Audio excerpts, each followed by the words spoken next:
Thompson. I'm from the Centre for Ageing Better. We're an independent charity.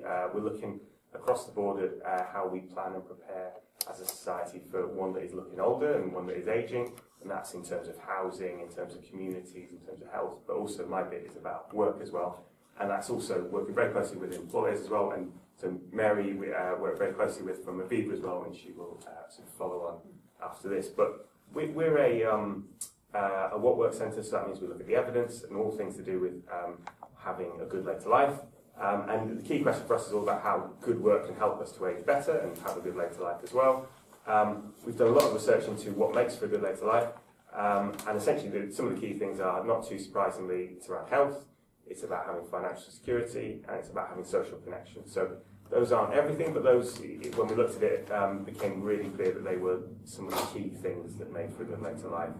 And people don't necessarily expect to have all those things beyond and beyond, above and beyond what they had in their previous life, but people expect some stability and they want those things to carry on as they age as well. So if you think of those three things as being the legs of a stool, if you lose one of them, it can have a poor impact for your later life as well. So it's just about having something there in terms of health, social connections, and financial security. And they all really interact with the world of work as well. So we know that working for longer or being healthier can allow you to work for longer. It can allow you to save more and delay retirement, and it can also provide social connections and meaning and purpose as well. But all those things are dependent on the quality of that work. And it's sort of reflected a bit in surveys we've done as well with people who have retired and talking about what they most miss about work. This I found very interesting, which was, I find it quite encouraging that a lot of people say they don't miss anything. So there is still such a good thing as a good retirement, as long as you've prepared for it and you've got the financial support and all those things there. But really interestingly was the second factor there, which is people miss the social interaction at work. And it's really, a job is more than just the money that you can earn there. It's also about how you connect with other people and colleagues and others as well there. I'll actually skip over some of these just in the interest of time. I think I have a few too many slides here. I suppose it's just to say that the employment rate has been rising steadily over recent years in terms of older workers. But if you look there, there's this huge drop-off. That's the employment rate of people aged 50, over 80%. But by the time people reach state pension age, less than half of people are in work. So this is all about workplace issues and addressing that to make sure that as many people can work for as long as they would like to, and in an equal and diverse way as possible. There's a lot of reasons why people do leave work. It's around retirement, it's around health, it's about having caring responsibilities, and it's often being made redundant as well and not being able to get back into work. And all worth bearing in mind with that is the current state pension age, but the state pension age is also going to be rising, so it becomes more and more important to be able to work for longer to support that. A lot of the research we've done looks at things around age bias, and it can have a big impact on people at work.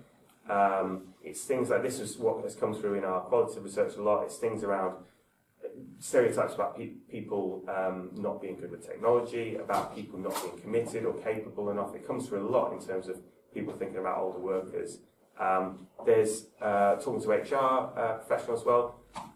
People often say there's a greater acceptability around bias to do with age than that you would never accept in terms of another protected characteristic. There's also a lot there about concerns with fit with the team and the social aspect of it as well. So just to pull out a few bits we've looked at in terms of our research. So this is some survey data that we've done with YouGov looking at recruitment. So some of it's really stark in terms of age in the workplace. So a quarter of people feel they've been put off jobs since turning 50 because they think they're only younger candidates. A third of people feel they've been turned down because of their age.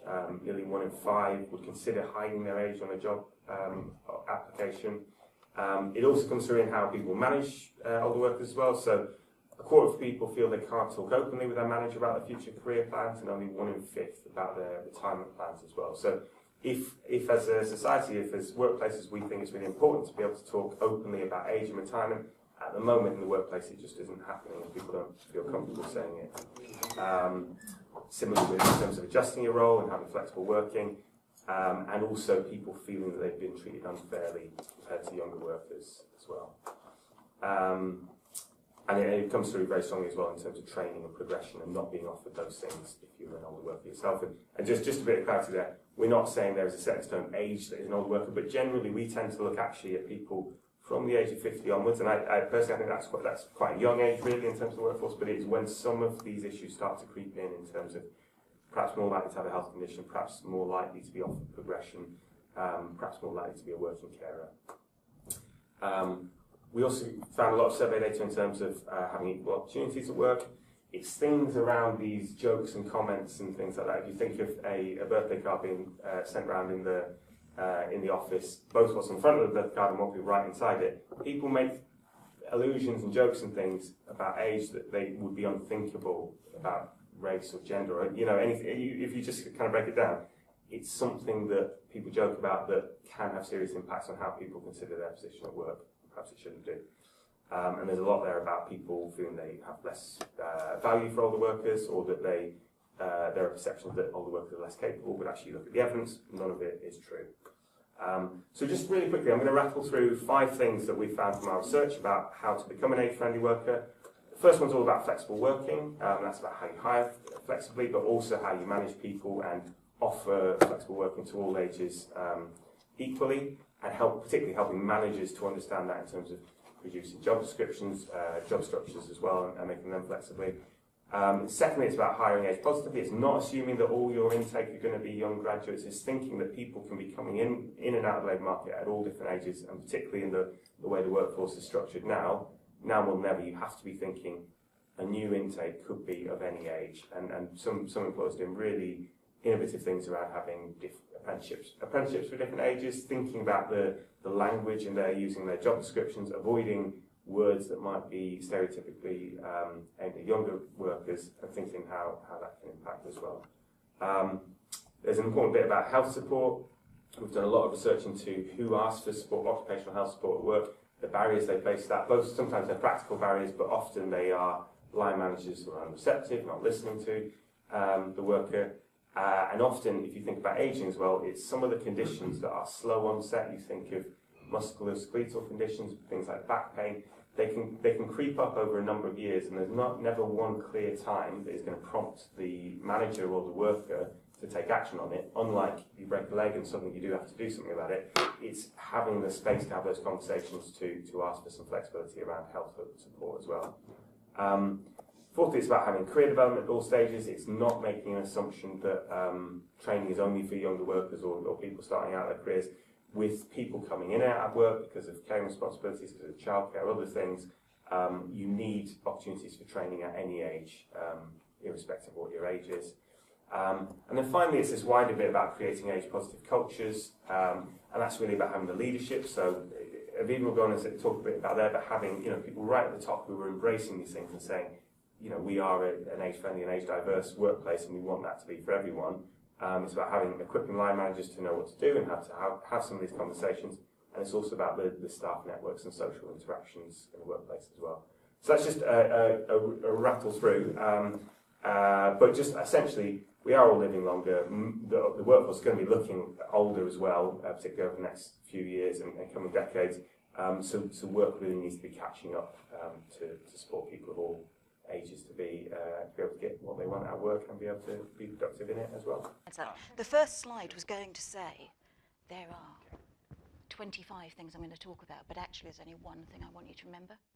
So the one thing I want you to remember out of this is that if you don't act to support an ageing workforce, you are not just discriminating against one protected characteristic, you're discriminating against absolutely everybody.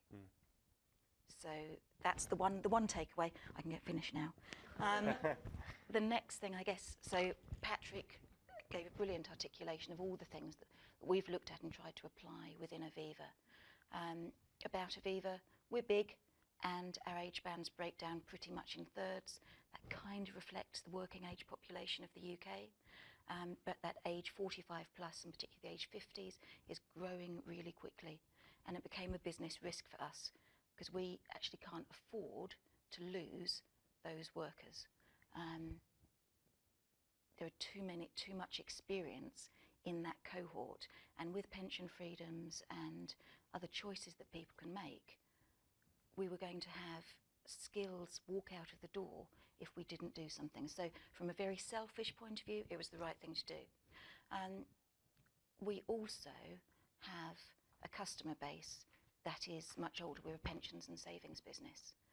And we know that having customers who have that cognitive diversity, but also the insight into our customers, is going to help us deliver better products.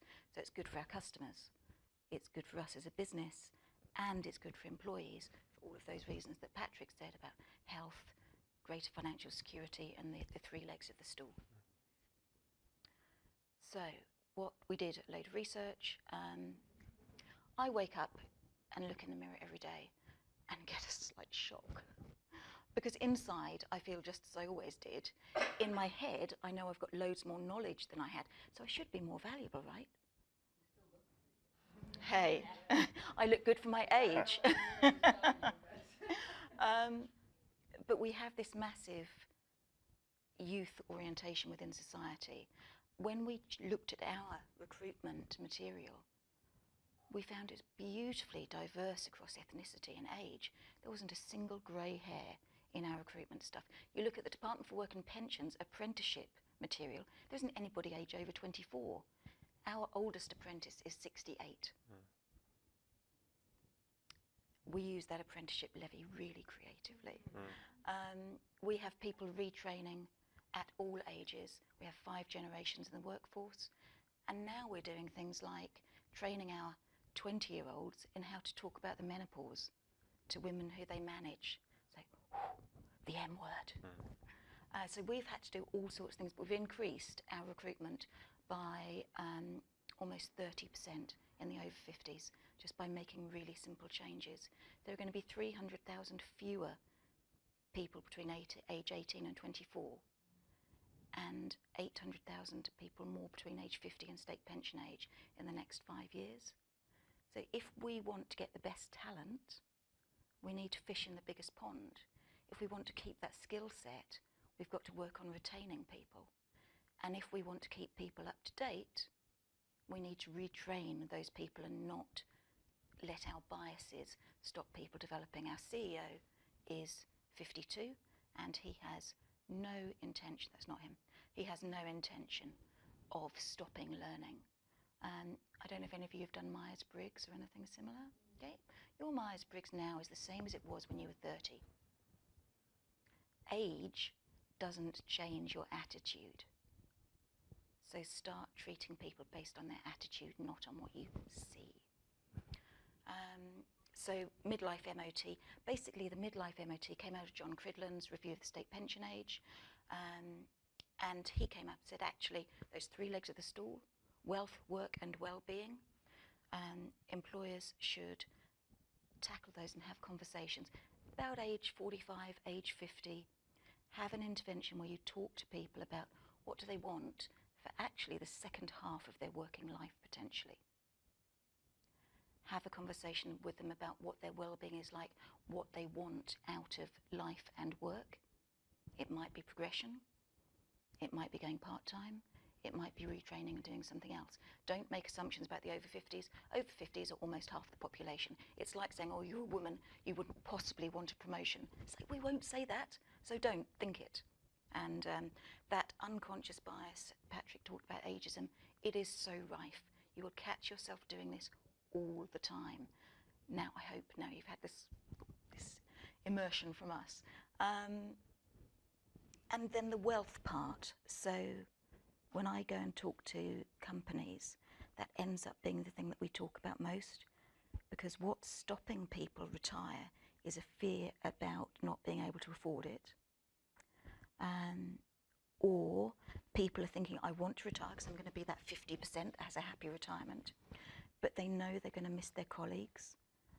So we now wrap in that wealth, work and well-being, and enable people to understand their future finances, and then have a conversation about, okay, so what do you need? How much more do you want? And in what way do you want to work to achieve that? What that means is that rather than people thinking they're going to hit the cliff edge of retirement and stop suddenly, we're finding more people kind of gliding into retirement. And so we've actually got flexible retirements now. There's one colleague who works 60 days a year. And that gives us massive benefits, right? Because he comes in and works when we've got the most work on. And so we've got huge resource fluidity of this amazingly talented expert bank of resource, and it works for them. So the more we've looked at this, the more benefits we get. So 5 lessons, there's 93% take-up rate of the MOT. That's pretty astounding for something that was entirely voluntary. I've never seen that before.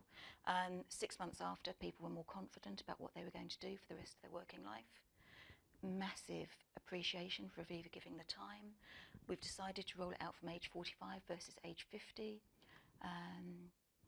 Because the research says between 10 and 15 years, Patrick talked about age 50, we do know there's a big psychological hit that comes at 50. It's kind of that wake up at 50, oh shit, I'm halfway to 100. Sorry, I might need to edit that. And as a business case, yeah, exactly, I'm going to have to work forever. But as a business case, if we increase our retention by just a tiny percentage, we will have paid for all of those midlife MOTs. So the business case was just easy to sell. So in summary, it's good for our people.